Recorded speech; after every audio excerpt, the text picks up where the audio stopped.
Happy Monday, everyone. We are back after a 2-week hiatus. Hopefully, you've coped without Simon and I. We're here every week, well, mainly every week at 6 p.m, doing a Q&A on all things golf equipment and coaching. We've had a busy time. Simon's been away on holiday, travelling Europe, bit of Monza, F1. Enjoyed that? Oh, stunning. Ferrari win at Monza. Locals very happy. Amazing atmosphere. Fabulous. Lots of pizza, lots of wine? No, pizza, no. A lot of pasta and a lot of Parma ham. Got it. Not good for the cholesterol, but hey. Yeah. Who cares? We're back. Obviously, we've got a big week for the Solheim Cup coming up. We had a great win, Matt Wallace on Cranier, a fabulous week on the DP World Tour. It's vistas that we all dream about, playing up at altitude, balls going further. Bit of comedy greens with Sevi. It's a bit of a funky place, but one that really is good for viewing and captures the imagination. Yeah, I think the course, it seems to lend itself to a real variety of winners. You've got the Fitzpatricks, Oberg, Sevi, Matt Wallace this week, and great to see Beef up there again, coming back. But yeah, the course itself is a bit nuts, but I think it's the same place every year. You get to know it well, and it kind of feels like nice, sort of familiar territory. Very much so. Solheim Cup coming up this week. We've got the teams up in front of us here, just checking out the American team, the European team. Of course, it would be amiss if we didn't celebrate the Curtis Cup. GB&I winning, turning over the Americans. Obviously a great victory there. Always nice to see the amateurs doing super well. Yeah, and Curtis Cup seems to be, that's the one that has generally been the hardest one for us to win. I think if my kind of gut feel on it, I haven't actually double checked the exact stats on it, but it feels like that's the one that if we get that, then it kind of gives the confidence for the others too. And great to have the Solheim Cup following up straight away. Be great to get the double over the US. And for it to be at Sunningdale as well, obviously just around the corner from us here at Precision Golf in Surrey. Two great golf courses. If you've not been, it's certainly one for the bucket list. We're very, very lucky with the golf courses that we've got in Surrey. Sunningdale just been one of maybe 10 golf courses. Heathland, Pine Trees, it's just a beautiful, beautiful venue. You've played Sunningdale many times. Any standout holes for you on the old course? There are standout shots, I think. Only ask for holes, not shots. 7. Sorry, that is a blind tee shot, but the second shot I think just set so well into the slopes. And 10, tee shot on 10 is just stunning, isn't it? So 100%. Just a beautiful, beautiful course. And I think that's where those courses now, like I've played St George's Hill, I think would be an amazing Curtis Cup venue because the length of the course is perfect. So around 6,500 yards. You've got some great elevation changes. It looks great on television as a result as well. I thought the course looked superb. Yeah, very much so. Touching on the Solheim Cup, who do you think is going to win going in? And we've obviously got Georgia and Charlie, homegrowners from the UK, training here with Kate PG. Obviously, they've been working hard on their physical game. They haven't necessarily kicked on. I think it would have been a disappointing weekend for Charlie. However way you mix it, to be up there in the mix at St Andrews going into the weekend, really fell over herself. It was a shame that she didn't kind of kick on and do as well as she should have done in many respects. Georgia Hall had, again, another fair week. Solid.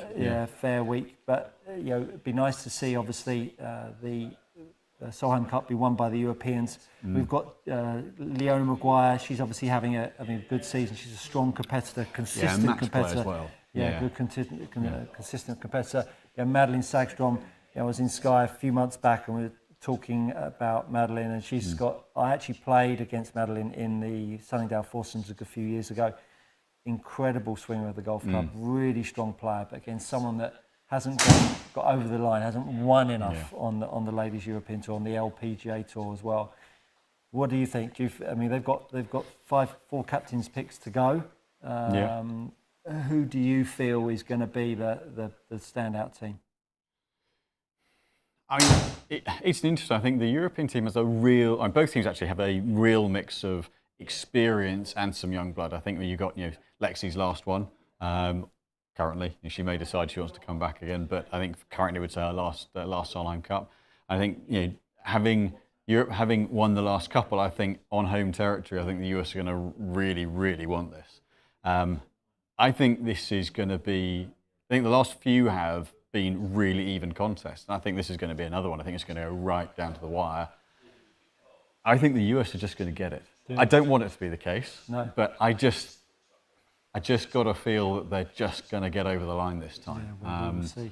Partly cyclical, but I just on balance across the whole team, I think as a unit, they're just that little bit more in form at the moment. Yeah. Well, it starts this Friday. Obviously, we're all so excited to watch it. Yeah. As per usual, we've got the double iPads. We have, thank goodness, got James back from his travels as well, doing the discs for us. So big grateful plea for him. So we're going to kick straight into the questions. Anything golf equipment related, fire it over at Simon. And anything golf coaching, I'll be happy to answer those questions. We'll start off with Chris Burgess, the Yorkshire Blade. Not quite sure why you put the Yorkshire Blade at the start, but it's great nevertheless, Chris. Sounds like a Max Fly club, doesn't it? Yeah, it does. Great have hail and pace back on a Monday. Thank you. It's great to be here. Yorkshire Airlines, not again quite sure. Clearly a very strong Yorkshireman. At the fourth time of asking, can Simon hit the Mizuno 241 and Cobra King MB with Axiom shafts of your choosing?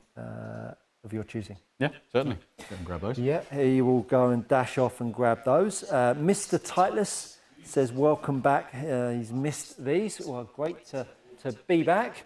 As Simon heads off and grabs those bits, we'll nip over to Good Golf Coaching chat. Steve Werry, hi from the US. Hi, Steve. Nice to have you along. Question for you. Why is it I can compress my shorter iron so well, but as I go up the bag with lower lofted iron, the compression gets harder to get? Do I need to change anything? Well, that is how long is a piece of string.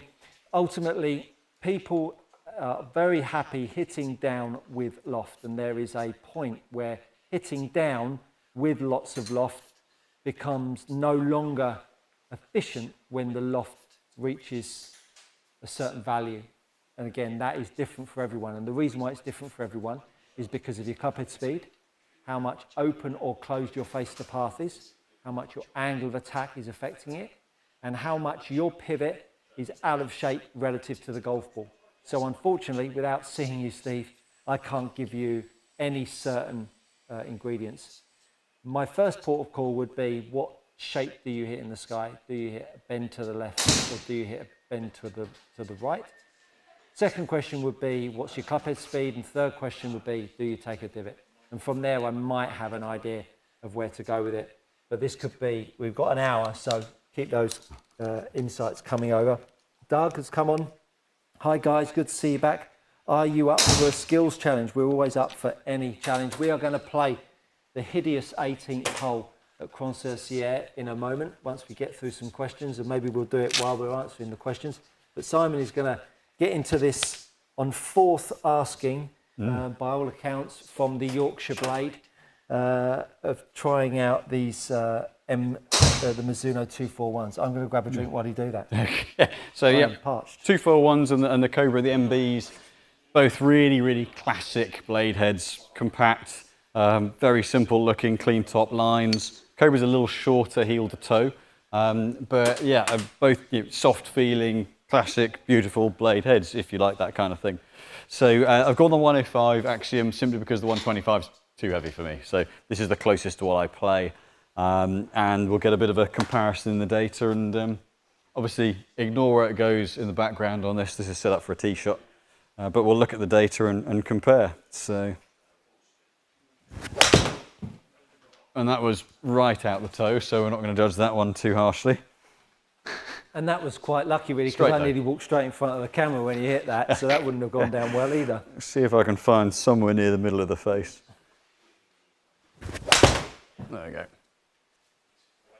So beautiful, soft-feeling head, and with the Axiom, actually, you're going to the composite's going to dull down the sound a little bit as well, makes it feel just a little bit softer again. But that one here, relatively high spin, 5.7 on spin. So for me, slightly kind of higher flight, but decent ball speed. This is based on altitude because it's at crawl. So we'll take a little bit off that. But yeah, I mean, so blades do actually spin it more than most cavities, simply because the centre of gravity sits higher, so you're striking below the CG line and retain spin. So they help not launch it too high.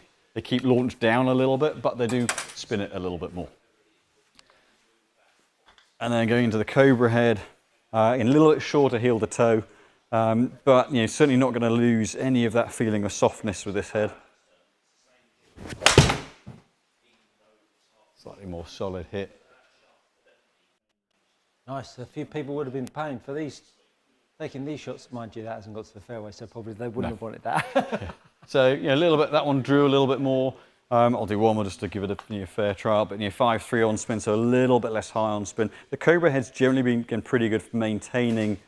That was a better hit. Maintaining launch and spin. So slightly harder sound off the head of the Cobra versus the Mizuno. The two dots are pretty much on top of one another there. This one, 5-7 on spin as well. So really between the two heads, between any very traditional blade head where it hasn't got a load of tungsten in the heads to try and move CG around, just a straight one-piece blade, you're not going to see very much differential in launch and spin simply because there's no tech in there to influence it. But if you're like the pureness of feedback off the head, softer feel, and maintaining a bit of spin, both great heads. Very good indeed. My sister's in the house. All we need is Gary to turn up and we've got the trifecta. Hello, sis. Nice to have you with us. You can tell us how the golf's going. Isn't she going to take up golf after? Yeah, I know. She was super We're going to hold you to that. Super enthused after watching the Monty interview. Hopefully you all enjoyed the Monty interview. That was fantastic. James Franklin. As there's no way to book him via the website, all the best. Oh, hang on, I missed out the question before. James Franklin, hi guys, absolutely love these live streams. Thank you. We love doing them. Planning on coming in for a full bag club fitting, as I've never had one. Currently sat at 4 handicap. I was just wondering if Simon still does the fittings, as there's no way to book him via the website. So my diary's not online, but you can still book it. It's a case of just email in and then I'll liaise with you, or when the guys at reception will liaise with you directly about dates, but just because mine's a bit more limited, so I don't want my diary filling up at the cost of others. My fittings are a little dearer than the other guys as well, though, so I am a little bit more per fitting. Horse racing legends. Our team played against Milne Gavey Golf Club and Lorna McClemont thrashed our scratch guy 7 and 5. A lovely family as well. Lorna will be world class.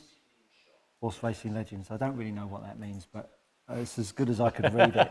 Sorry, horse racing legends, but it didn't really make sense to me. It's wonderful seeing him that confused when reading a question. Thank you.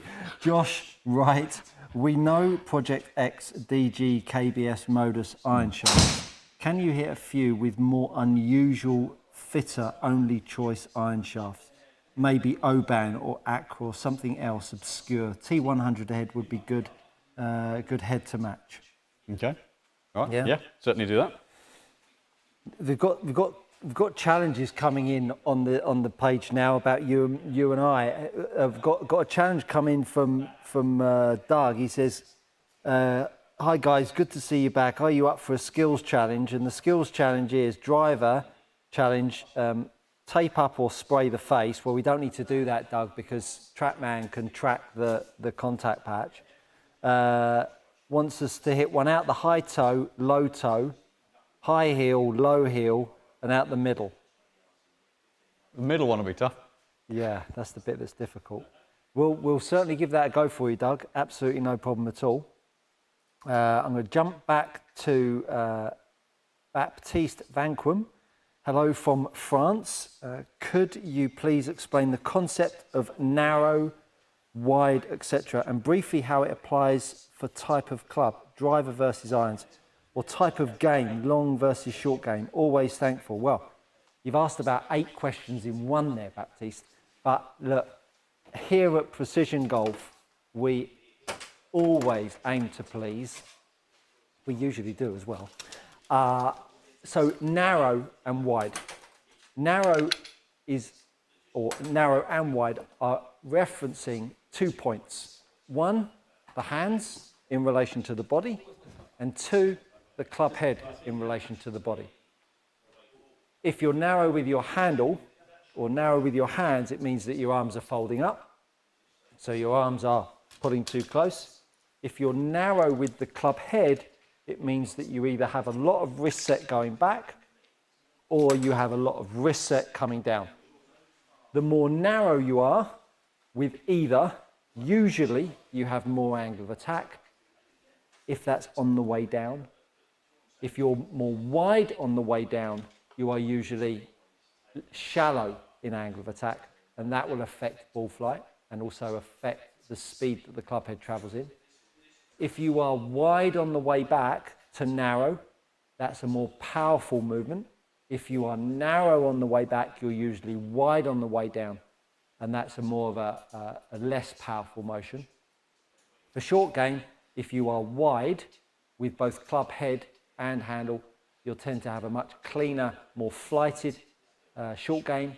And if you're more narrow and steep, you'll tend to have a more low, squeezed, spinnier short game.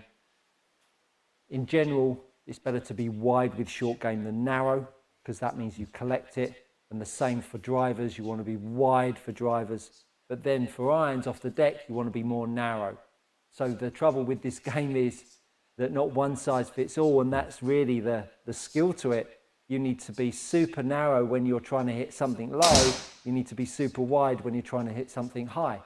So managing your levers is crucial to being able to hit all of the shots, and that's what all of the golfers in the world are trying to do, is try and get their levers and their body to be in a window where it delivers the golf club to an optimum. You always have outliers, someone like a Matt Fitzpatrick that's super down, super narrow, low ball flight, but that's because of his grip. Or someone of maybe yesteryear, someone like Mark O'Meara, who was super weak, super neutral, very wide in his golf swing, very high ball flight player, weak and compared to his peers. So that's a bit of a rundown for wide to narrow. I told you it was a big topic. That's why you get players who are like Alathable, who's a brilliant iron and wedge player, awful driver ball. Awful driver. It's rare that they cover all. Yeah, absolutely. So if you're like me, you're narrow with your wedges and you fat, wet upslope, partial wedge shots. Perfect. Yeah, and it's always invariably you get the shot that you're least good at when you're on a good score and coming down the last 2 or 3 holes. Yeah, 100%. So we've got 3 more obscure ones. We've got the Oban, the CT115, Acra Ice Steel Red 110, trying to keep weights as similar as possible, and the VA Composites Sinister 110. So, I've got two T100 heads here, so I don't have to pull as many clubs apart. So, as a bit of a comparison, they're 3 really quite different beasts from a balance and a construction point of view. The Oban's the only one that are what we call extruded. They're pressed through a hole essentially, rather than wrapped and there's no seam, there's no join to them. And they have a slightly different progression of shafts of setup. Rather than the regular stiff in the necks, they've got an extended stepping, and you step up and down between the flexes and the weights.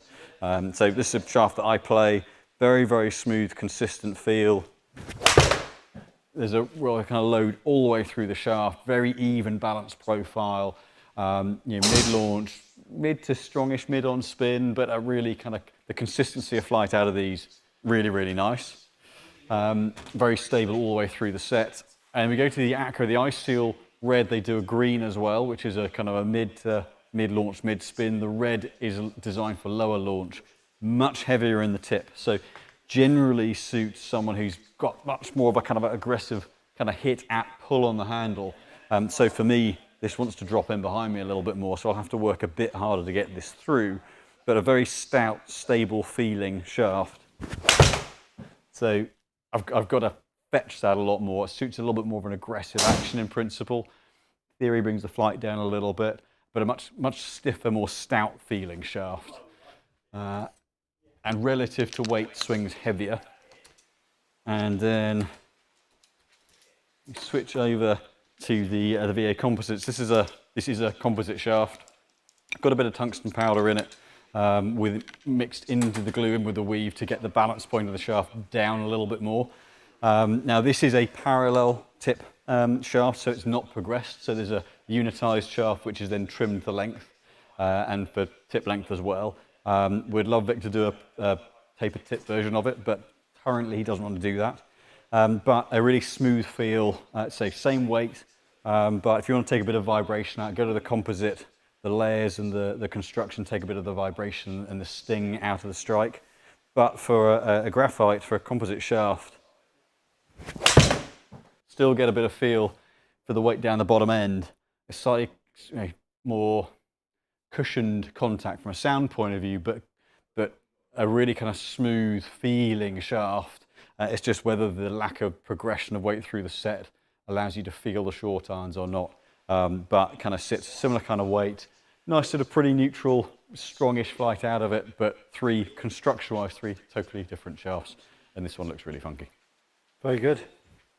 Where do we go from there? Quick draw McGraw. Very good, very good, very good. How about we hit the tee shots on this one? Let's hit the tee shots on that one. Just to punish ourselves. Wonderful, So, wonderful. 72nd hole of the tournament at Cranier. Yeah. One shot ahead. Yeah. Need par to win. Yeah. How aggressive are you going off this tee? I think it's one of those tee shots. I think whenever you're playing, when you're playing your good golf, which he clearly was, you got to go all in. Yeah. If there is one thing that you need to be, is all in. Because if you go foot off the gas, half-mast it, I think you are welcoming or bringing in not only problems for here and now, but problems down the road. Yeah. Because if you go half and half and you back off of it and you hit a crapper, you're done for.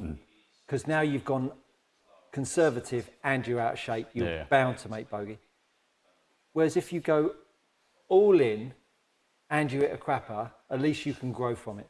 Because you were all in, you were trusting yourself, you're playing your good golf, you're stepping forwards. I just needed to be better and more comfortable with it. I think the minute you back off of it, I think you are done for. So for me, I would always, I mean, it's not reckless, but I mean, it's a 400-yard par 4. I mean, you don't necessarily need to take driver, but the problem is that you've got a sloping fairway. Yeah. You're very steeply left to right. Yeah, and you've got those traps up there, the right. If you're going to find the trap, you'd much rather be up there than being short. Being the further one rather than the shorter one. Yeah, so I would absolutely all day long. It's a long way to the soup. You've got a real clanger to hit it in the soup, and down the right wing.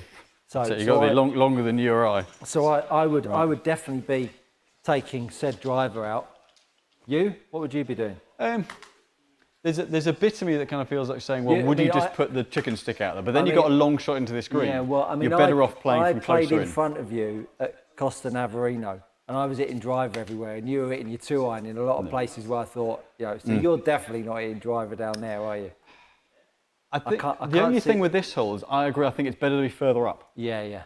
And if you're leading going down the last and you're playing well. I mean, I think this graphic doesn't do it any favours, but those trees here, I mean, they look awfully close, don't they? Yeah. I mean, they look awfully close. A bit further away than it looks like, or do they look closer than they? Yeah. Go on, you're warmed up, so you can go first. He's been hitting balls all afternoon. Play here is just aim it left edge of the bunkers, clatter it and hope you draw it. Yeah. Right. Yeah. Like it. Oh goodness, that. Oh. I've hit it well. Melted. Oh, I've overdrawn it. Overdrawn it straight. It's kicked out. Oh. But look, but this shows where it's gone. Yeah. Right edge of the fairway. We might as well play the hole, mightn't we? Well, what we can do is we can actually place it where those tee shots end up. I need a glove. I'm going to go and get a glove. I'll be 2 seconds. I'll hit one more whilst you're getting a glove. So that was just I tried too much. I'm just going to just stand and deliver. Don't try and shape it. Just wallop. Yeah. Oh, look. That's spot on perfect now. That's middle for middle, isn't it? You see, what you need is the World Second Shot Championship. And then, but even that's trying to go in the bunker. If you're new to the channel and you are fed up with paying too much for your premium leather golf gloves, let me tell you, get yourself over to gxgolfgloves.com. They are epic gloves, tried and tested by elite amateurs and tour players alike. Use my code GOODCOACHING and you will get 10% off your next order. It's almost like I've said that before. Oh, yeah. How many balls have you hit today? Oh, I had about 5 or 6 before just to kind of check out this was working. Yeah, just check out. Yeah, check out. I understand that. I understand. 2 weeks without touching a golf club. Yeah. Is it drawing back? It felt okay. But as you say though, that actually is a miss. Yeah, I mean, as long as it gets into the bottom of the bunker, you're fine. Yeah, I mean those trees do feel awfully close, don't they? Do feel awfully close. This is the reason why it's no surprise that someone like Fitzpatrick. Wallace is a very good driver of the ball. Yeah. That those guys have won round here, and then when you think Sevy's won round here because he's good at getting out of any situation. Yeah. It's sort of tailor-made for someone like him, right? Oh no, that's bad. That one. That's not good at all. That's actually in the soup. No. No, it's not. No, he Drew did manage back. to toe strike it and bring it back in. Yeah, beautiful.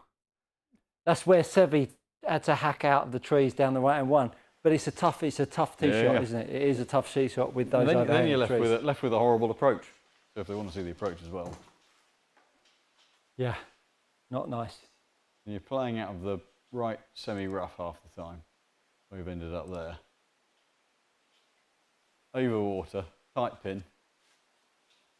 Yeah, it doesn't really faze Nasty. me, that one. 87 yards. I'll go first. 87 yards. It'll play more like kind of 80. Yeah, more like 80. I've got the wrong club here. I don't know why I picked this up. I mean, that pin's okay because it's on the green a little bit. It's not tucked tight. God, look at that. I don't know why I picked this. Well, that was the wrong club. That was the wrong club. But I mean, when you've got it, you know what I mean. It's just like 80. you just make it work, don't you? Make it work. This is where I come unstuck. So we go, yeah, just a little cheeky one out there. What are we? 80, 90%. Little cheeky one out the rough. We've got a lot of questions coming. We need to get a wriggle on. There we go. So Shouldn't be in the water. my sister said, I'm going to take some lessons next time she's back. She knows someone that gives them, usually inspired by Colin. Yeah. I don't know if she could get lessons. I don't know who off she's of- talking about. Yeah, I know. So Robin Morton, how about a 14 club challenge? I don't know what a 14 club challenge is. You know what a 14 club Full challenge? set of clubs, isn't it? Yeah, exactly. That's golf, isn't it? Tony, by the way, many thanks to Simon for his driver shaft recommendations, working really well. Great stuff. This is good news. Noel, 1988. Hi guys, wondering why I get better spin numbers with more game improvement strong lofted irons over a more traditional lofted iron. Is there any simple answer as to why? There's not a simple answer. I mean, it may just be that actually there are some players that the lower mass actually helps to get into the bottom of the ball and flight it a bit more. So it could just be that you're getting a better quality strike, therefore better ball speed, better height, and therefore better spin. But normally you would get a stronger loft and lower spin out of the game improvement head. So it's not necessarily straightforward, and it could be that there's a better shaft for you in that game improvement iron as well. So there are a few variables in there. Very good, very good. Horse racing legends replace out with hour, and it all makes sense. The bit that I didn't get with horse racing legends was the Scratch Guy 7 and 5. A lovely family as well. Lorna will be world class. That's the bit that I didn't understand, the end bit with who Lorna is. Anyway, I'm sure she's a lovely person. John Payton, mate, how can we get you for a visit to Vegas? Wish Elon could solve long distance commutes. Well, listen. Yes, he must have done another on one of our YouTube videos. And okay. Yeah. Well, listen. It'll be a tough commute to Vegas. Listen, I mean, look, we're happy to take a first class trip. James, Simon, and I we'll happily get ourselves down there for a week. It's no problem. You get us. We can commute. Anyway, John, we'll wait and stand by for that ticket. Eric Wallace, my two favourite fellas. Well, that's very kind of you. Happy Monday. I struggle with driver, but pretty comfortable with fairway woods. Can you explain expected distance loss between driver and, say, a 3-wood or mini driver? So, I mean, mini driver, you're not going to lose as much with the current ones because they're driver flight. So some of the distance loss of the fairway wood is because the spins, you've got more loft, more spin. So in terms of, let me, whilst I'm going to stick this back on the range settings, it'll be more use. Generally speaking, I would say you're losing should lose about 10% of distance from driver to fairwayward. That would be my kind of gut feel in terms of what distance loss. So for me, I'm kind of 290 to 300 with the driver. I'm 260, 65 with the 3-wood. So generally speaking, that's kind of the proportion that I'd expect to see as a drop-off. Mini drivers like to be about a halfway house. While we're doing this, I think we should do the challenge that Doug asked for, hitting out the toe hill. Okay. Do that? Yeah, Should we do that as well while we're doing it? Then we get a bit of action whilst we're chatting. If is that screen visible? The split screen? Yeah. We only need to keep, if you keep the double screen, James will be able to get that one up. But we only need to. That's right. No, that's fine. Yeah. So we'll start with. We'll keep answering questions. It's driver. Yeah. So high toe first. Got to get it high and out the toe. So top left-hand quadrant on the screen is the one that you got to find it in. Right. What have we got else here? So good evening from Houston, Texas for Dennis Schwartz. Is that high and out the toe? 1 for 1? 1 for 1. Yeah. 1 for 1. Doug said, by the way, he said his money's on me, which is a bit scary. That is, I think you're just as formidable with this. This is a man who's clearly worth dealing in risk. Yeah. That sounded quite solid. That was quite solid. I think it's high toe though. Oh, a little more centred. Oh, yeah. That's high toe. Let's see. Now we're going. He wanted us to go high toe. Now we've got to go low toe. Low toe. Which one do you think is going to be your tricky one? High heel. High heel. That is the tricky one. That's the smallest. Well, that feels like the smallest bit of the club, doesn't it? So low toe. Pretty happy with that. Did you get that? Yeah. Okay. Low toe. Oh, it's just crept into it. I'm going the majority of it's in the lower part. Right in. Tell us whether what was the next question? Tell us whether that is truly low toe. Well, it's slightly below the equator line. It's lower than the other one. Low toe. That's going to be pretty. Yeah. Low toe. Let's ask another question. Are we going to go low or high on this next one? The next one is we've gone high heel. Oh, yeah. So this is just a scary one. Yeah, I know. High heel. Hitting the shaft. High heel. Let's see who we got here. Just a horrible part of the club to hit it off. Have you hit it high heel? You got it high heel. Very good. Tom Ashmore. Evening, gents. Happy to see you back on a Monday evening. Good to be back. Simon, could you explain the overall feeling and balance point of the Tour AD VF7S shaft, please? VF7S. So the VF tip stiff, balance points down the lower half. So the bottom end's very, very stable. So it's a very stiff bottom half on it. So it feels really tight at impact, but the balance is down that lower part of the shaft. So it's designed and suits a slightly more aggressive move. Gives you plenty to hit against relative to weight. And it's really aimed at that kind of Ventus Black kind of style shaft. So not dissimilar to that. I hope that answers the question. High heel. High heel. Oh, it's a scary strike I mean, point. I've hit that really high and out the heel. That was just a wretched. It makes you feel like vomiting, doesn't it? I think that might have loosened off my club head. Yeah. I feel like that's... It's a disgusting part of the club head to hit it off. Yeah. The really kind of dead part of the club head. It's just rancid, isn't it? It's rancid. Right, low heel. Ooh. Low heel. Low heel. Let's ask another question before you hit that. Chris Burgess, the Yorkshire Blade. I'm going to stop saying that because I don't like that anymore. I'm joking. Hey, Past or recent, which make model of irons were, in your opinion, the most groundbreaking? Good question. Oh. You could, maybe from an anti-shank point of view, you could go back further to the first foam-filled tailor-made irons. Right. Yes. The burners. So the burners are PCWs, I think. Yeah. You know, so when Bob Parsons sued TaylorMade for doing a filled iron a few years back, he kind of forgot that they did it originally a long way before he did. So, but yeah, I think that, or you've got something like the Big Bertha Callaway when that came out. Oh yeah, Monty's one. Low heel. Ping Eye. Yeah, the Ping Eye, the first carrot with you, but yeah. We've given you about 6 there. Yeah. Low heel. Oh yeah, that's easy low heel. That was easy low God, heel. I almost struggled to keep hold of that. That was easy low heel. Oh, high heel. Oh, I got it too high in the face. Bitterly no, disappointed Simon. at that. Oh no, Simon. The low heel. I don't know why I didn't tee it even lower. Low heel. Oh, that is horrible. It's so far right. That has gone so far. We've got to do the middle yet. We've got to do the middle. So far right. Oh no! We both failed on that one. Both missed that. That felt way lower than that. All right. Well, got to go in the middle now. Got to go in the middle, right?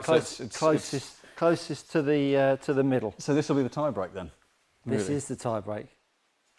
Closest to the. I mean, Gets all serious, my worry there was that I was actually going to top it because that low heel. Yeah. You can easily get close to the top. Yeah, that was the less scary one for me. The high heel was on. The high heel was one that really scares me because I think it's just going to snap the shaft. Oh, well, that's exactly right. So middle. So how close to the middle? That sounded pretty good to me. So maybe slightly inside. Oh, slightly inside. That was very good. That was pretty very good. That's very good. That's very good. Well done. Nice shot. Nice shot. Right, middle. That sounded awfully good. Oh, just middle but high. You win that one. Some good ones though. Some good. There was some good ones. Very good. I'm quietly relieved. Yeah, it's good. That it's good fun. Well, there you go. And I think in all joking apart, that just shows that to have or to be a good driver of the golf ball and to be a good player, you need to have skill of moving strike around the face. You have to be in control of that over and above your technique, without question. I think and there's obviously being neutral technique helps, but having strike is so key to both sides of what we do. If you can't find the middle of the face or regulate it during a round, then you're struggling to fix anything and you're struggling to get maximum performance. So it's actually quite a good exercise to see. Maybe avoid the high heel one, but seeing if you can use whether it's some tape or some spray and see how in control of your strike you are, because actually that is a good way to really dial in your quality of contact. Lorna was on the winning Curtis Cup team. Didn't know that. Right. Didn't know that. Well done, horse racing legends. I love Tercel. Evening, gents. Nice to have you along. Fitted into original Sinister Driver 65 gram shaft. What are the differences with the new CB shafts? So the new CB's got a T1100 material in the tip. So where they've dragged the balance point back up, had to then stabilise the tip to keep the low spin performance of the Sinister range. But they're both really smooth. If anything, I'd say the CB almost feels a bit smoother. But just that balance point coming up the shaft. The original model Sinister is quite tip balanced, which is why I use it in the driver. But the CB is, as it says, counterbalanced, is a higher balance shaft. It's not as high balance as their Nemesis, not quite, but a very stable performer from spin, really impressed with the spin performance, and a higher balance point if you're someone who needs that to help square the club face up. If I could make a little request in the tech department, James, as you are head of tech, I need a bigger iPad because I can't bring myself to wear glasses on the show. Just. Have you got those half? I don't. I can't. So you can look over them at something in the distance, and then no, he's run off to go get a bigger one. Yeah, he's going to bring one of those massive 50-inch screens. It's like, oh my goodness me. He's admitted that live as well. I know, man. Look, there you go. There you go. Thank you, James. Bigger one. Because I can see it on my iPad, and it looks like the. Oh, that's really done it now. Oh, look, it's telling me to update all of the things. He's thrown me off now. We'll have to go back to that one in a minute. So get your binoculars out. Yeah, get binoculars out. Tom Ashmore. Can you confirm those GX gloves are the best gloves I have ever used? Oh, can confirm. Yeah, absolutely, Tom. 1 month in and it's still holding its shape and not gone baggy. I wonder what you're going to say. Not gone buggy. Not gone. Fantastic. Great gloves. Great gloves. Freddie M, do you have any experience with the UST Mamiya TXPX Lin-Q Black 7F5? I mean, who thinks up these names? Everyone, yeah. I mean, some roll off the tongue a little easier. And how it might compare to the Ventus Black 7X. I mean, honestly. So the UST are currently a range that we don't stock. They therefore have a lot less experience with it. So I couldn't say exactly how it feels to swing versus the Ventus Black, because it says we can't stock every brand and every shaft, and UST have a vast range. So that's why currently then we don't hold those ones in stock. Certainly a great quality product. UST have always been very, very good. But generally speaking, the Lin-Q are a slightly more responsive feel than the Ventus range were. But relative to a direct comparison, it's not something that I would confidently say, oh, this feels like this, because it's not a shaft that I've hit that many times at all. If you are new to a Monday Night Live, we do this every week, 6 p.m. James on the drums, Simon the technician, and me, just the old house guy. We do this every week, answering all your questions on golf coaching, club and equipment. So do share it with your friends. And also, the Precision Golf channel has now offered up a membership, $4.99 a month. Gives you insight into all of the latest and greatest videos that we're releasing ahead of time to those that are just regularly subscribed. So do consider that and maybe support the channel. It'd be really greatly appreciated. Matt Swan, will a soft tip, say a Ventus Red with a strong swing, cause the head to droop too much, causing lower ball flight? No. No, you're not going to get, out of bend profile, you're not going to get that much droop on it. If you go to something like an Autoflex, which is an incredibly soft shaft, the soft overall and very, very soft overall flex allows the shaft to droop a little bit more. But you've got to go very extreme to do that. So something like a Ventus Red versus a Ventus Blue, the very, very slight more movement in the tip just means a hair more launch and a hair more spin and a softer feel that isn't going to create a large amount of deflection differential. Mr. Tightless, any thoughts on switching grips to mid-size? Currently standard with 2 layers of tape. Pros and cons of mid-size. My bad shot is a pull left. And that may not come from the grip. And pros and cons, the considerations are going to be grip weight. Depending on what grip you've got at the moment, some mid-sizes are 10, 15 grams heavier. So that will change the balance of the club completely, and it, generally speaking, will lose feel for the head. Is going to exaggerate a pull from a balance point of view. But if a mid-size is equivalent of about 7 layers of tape, so it's a big difference from what you've currently got. But depending on your hand dynamics, bigger, if it suits more, will give you more contact with your hands, allow you reduced grip pressure and more freedom. But just make sure that you're not, if you go too big, you lose a bit of ability to, if you grip it in the fingers, to actually square the face off. So there are pros and cons, but the weight is the biggest thing to make sure that you don't make a change that hurts the performance by going 10 grams heavier. Baptiste says, awesome, you're welcome. That was for the wide to narrow explanation. Toffee Pier, here, this looks like a draw-friendly tee-off. It absolutely did, the 18th, 100%. Dean Barrett, hi, coming in to see Stuart on the 23rd for a lesson. I'm looking forward to that, saw that in the diary. Could you ask Simon, I can ask Simon, what shaft is similar to the AMT White, please? I would like something a little lighter. Currently play stiff 300s. So there, the AMC weights are around the one, if it's not the tour, they're around the 115, 115 high one teens, mid high one teens. So if it's a similar one, the AMTs, the one thing with the AMTs, they pitch very strongly on weight, more than most do, so that you end up quite light in the long irons and heavy in the short irons. So you normally find one half of the set works and the other doesn't.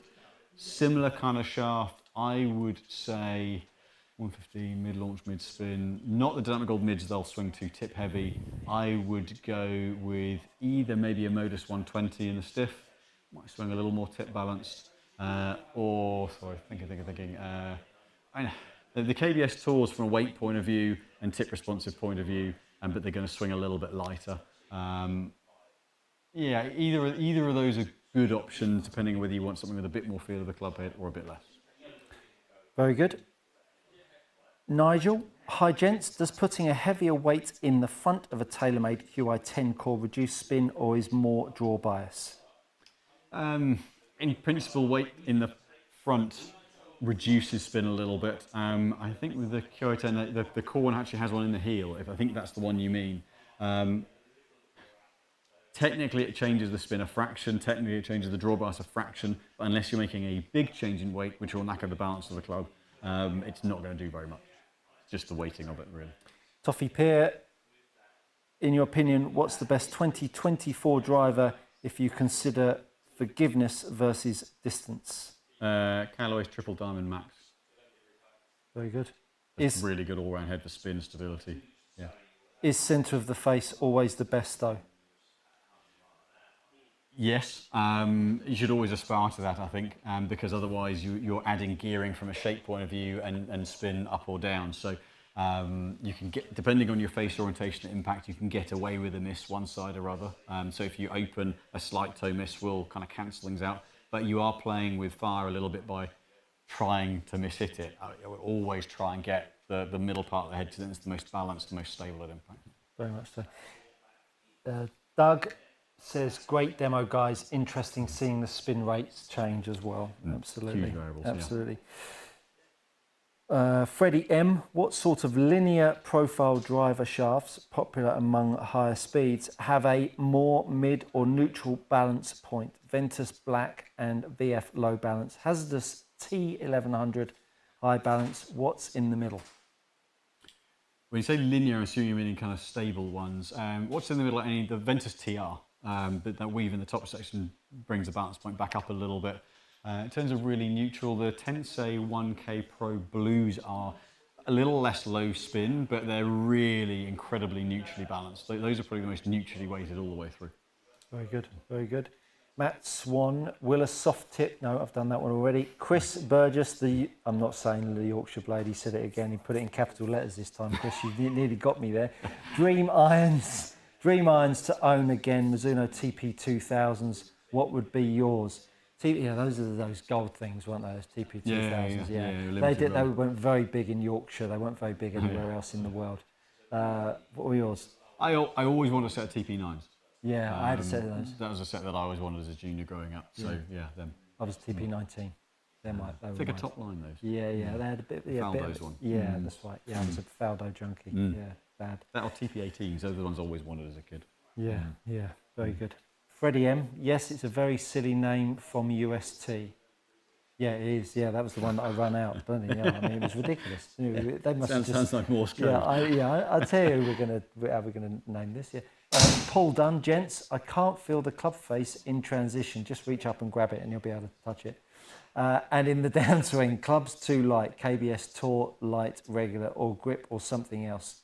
Well, I mean, from a technical standpoint, it could be a million things, but it's either going to be, so if the KBS Tour Light is in the reg is a 95 gram, so it's either the dead weight of the club the shaft is too light, or the swing weight's too light. But the KBS Tour Light has a slightly higher balance point, so it's either dead weight of shaft, not tip balanced enough, or not the head weight's not heavy enough. So either way, it could be swing weight or it could be total weight. Toffee Fee says, Toffee Peer, Toffee Fee. I mean, I don't even know if I'm pronouncing it right, but it's TOFFE Peer TH. I mean, where did you ever think up that handle name from? From your perspective, during a fitting, what's more important, getting a correct shaft or a correct club head? So they both have, and this might sound sitting right in the fence. If you don't get the right shaft, then you're compromising your it's timing. like asking, do you prefer? Is it better to have air or water? Right? Yeah. You need both. Also, right? you can probably get away with playing a slightly incorrect head more than an incorrect shaft. You get the shaft wrong, then you're going to have to compensate to deliver the head, and then you're having to manage the club the whole time. If you get the head wrong but the shaft right, then the flight and the forgiveness might be a little off, but you should be able to hit a more consistent direction of shot. So they both have critical importance to getting absolutely the best out of it. But I would always get the shaft right over the head right if you had to get one versus the other. Well, we've got through the questions, so keep them coming in. We've got 10 minutes left. Why don't we play that hole at Cranier that's that par four, the short par four, with some beautiful vistas. Yeah. Keep those questions coming in. We do this every Monday night. James swans around back there. I mean, he's got so many buttons on his deck now. He doesn't really have to do anything. He just on his deck. So New Zealand patio, isn't it? Yeah, that's it. Yeah. Dick. Right, wait for that to load up. Yeah, so this is the drivable par 4 that has the out of bounds on the right and the mountains in the background. Yeah. It's Dutch. It's Dutch. Toffee Pier TH. It's Dutch. Ah, right. That's all right. He apologised. You don't have to apologise. He's apologise. I love it. We love it. We love it. It gives me opportunity I think to the give more of these complicated names that Stuart has to try and read out, the better the entertainment value. I know. Suzanne wants family rates on the lessons. Well, I mean, you'll get at least 1% off. Well, I was going to say charge them more, won't you? Yeah. And then Nigel says, can you test the Ventus Black V, Ventus Black Plus? Thanks. We could do that after we played this hole. Suzanne, Cone Cooper, come on guys, get back to the basics. No GTY TLR. Reality is the basic, not super. Don't know what that means. No. Come on guys, get back to the basic. No GTY TLR. I don't know what that means. Do you know what that means? No, I'm not. I'm not down with the kids. You're speaking a language that we're not familiar with. Yeah. There on that one, 293. But it's at altitude. Yeah. At altitude. Go on then, 3 wood it. 3 would take dead aim. Are you taking it off the deck as well? Oh, I just can't be bothered to tee it up. Oh right, I wouldn't be, yeah. Okay, go on then. Right. So.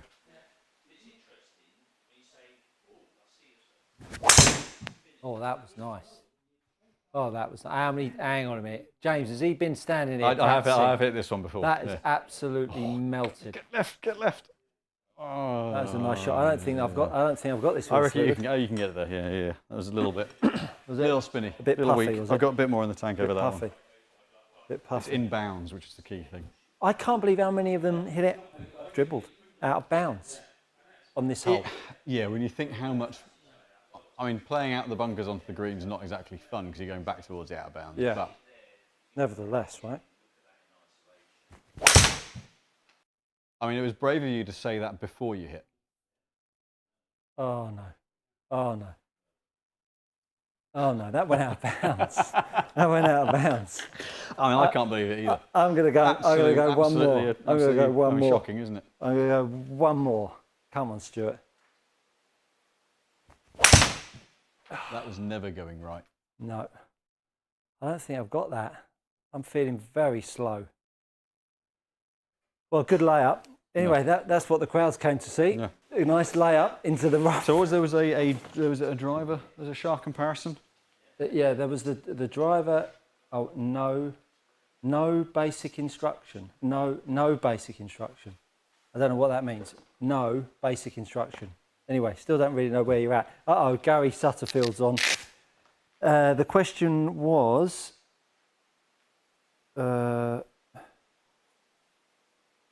on. I can't see where it was. Was it Was it on my channel or was it on your channel?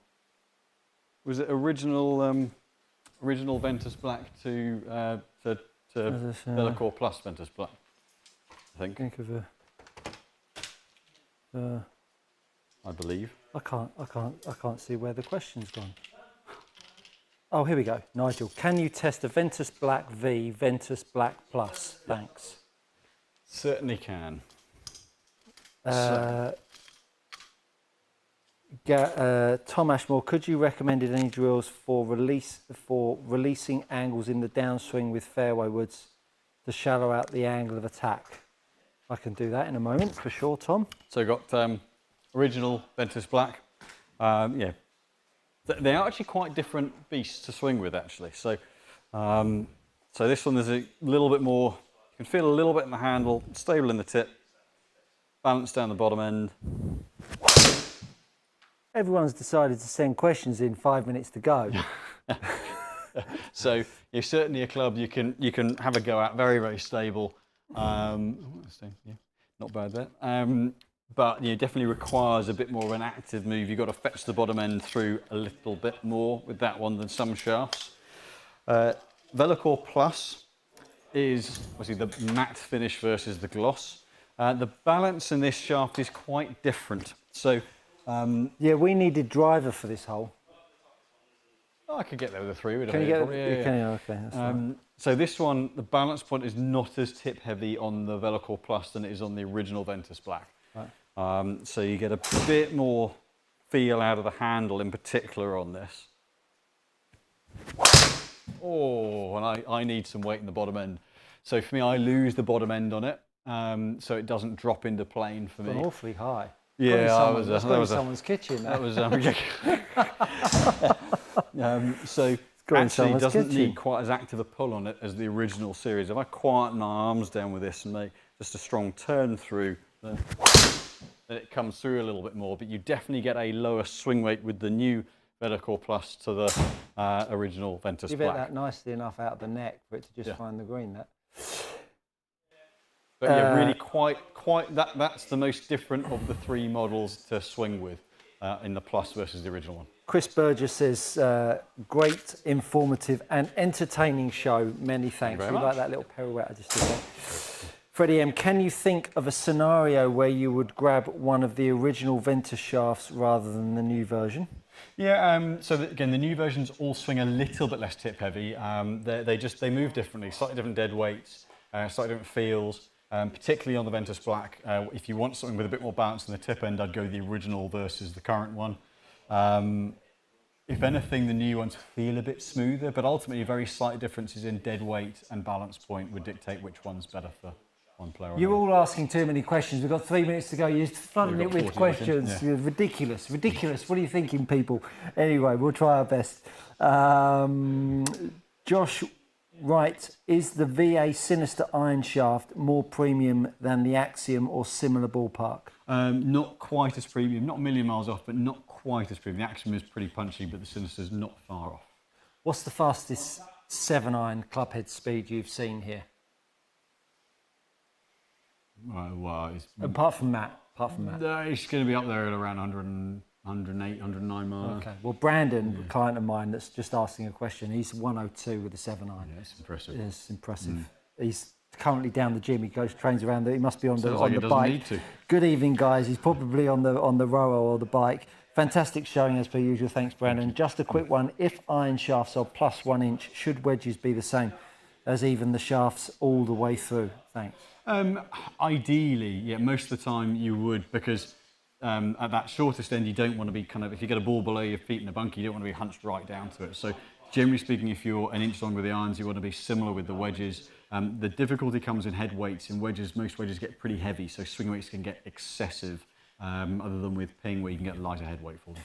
I'm going to ask BG1784, because Mr. Tyler's asked a few questions already. If I went for a fitting with each one of your fitters on a different day, do you think I'd end up with a different result? If so, what does that say about the usefulness of a fitting? Thanks. All controversial questions. No, I think it's a very fair question. I think it would be,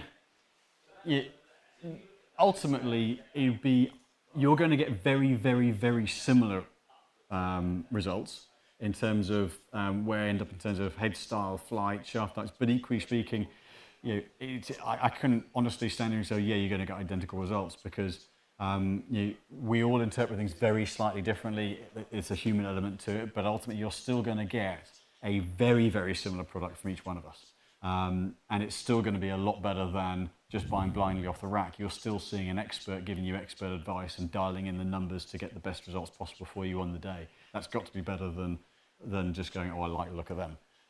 But there isn't anywhere in the world that you could see different people and get exactly the same. You get very, very minutely different results from each one of us, I would imagine, but minutely different rather than, oh, that's how did you get that versus that. They will all make sense relative to each other. But that's the same in any field of expertise, that if you saw 10 experts, not 10 experts would give you exactly the same answer, would they? But they would all be really very good answers and very good directions to go in that particular field. So, but good question, good question. Yeah, it's a very fair one as well. We have reached our time. Sorry if we didn't get to your questions. Gary's asked if you've got another hour. We haven't got another hour, Gary. You have to wait till next week. As usual, next week. Oh, you're not here. I won't know. You're not here. I have a course to be on, I'm afraid. Oh, that's right. I heard about that. Actually, yeah. I'm here next week though, and we're gonna try and rope in one of the fitters. If not, you got me for an hour on my own. So no club equipment questions, just golf swing questions. But either way, we will be here next Monday at 6 p.m. Simon's off gallivanting. James hopefully is going to be here. I will be here. Yeah, he's definitely going to be here. Barney's asleep down in front of us. He'll be here. I hope you can join us. And if you can, do share these lives with one of your friends, because it'd be really great to see. We've sort of stagnated at about 100 people that watch across our two channels. It'd be lovely to get that up to 200 or 300 people, because the more the merrier. We'd like to get you all involved. So thank you so much for following us, watching us, subscribing to us. It's really greatly appreciated. From Simon and I, thank you so much. Have a great week, and we'll see you next Monday.